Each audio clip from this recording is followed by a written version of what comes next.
In the next part, I'll give a brief walkthrough of how to use the accessories included in the kit. The angle reference wedge is generally recommended at 18 or 15, depending on the knife and your preference. Place the wedge flat on the sharpening stone, then rest the blade against the wedge to set the correct sharpening angle. Once the angle is established, begin slow, controlled push and pull strokes along the stone. If you're not yet familiar with the motion, use light pressure and focus on consistency rather than speed. After you've formed a burr along the edge, repeat the same process on the other side of the blade.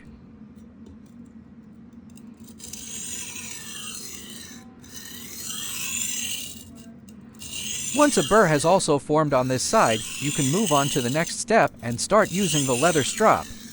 When using the leather strop, always apply pressure toward the spine of the knife, using edge-trailing strokes only. Pushing toward the edge may cause the blade to cut into and damage the leather. Use lighter pressure than during sharpening, as the main purpose of stropping is to remove the remaining burr and refine the edge, rather than to remove material. If you have any questions, feel free to contact us at any time. We're always happy to help.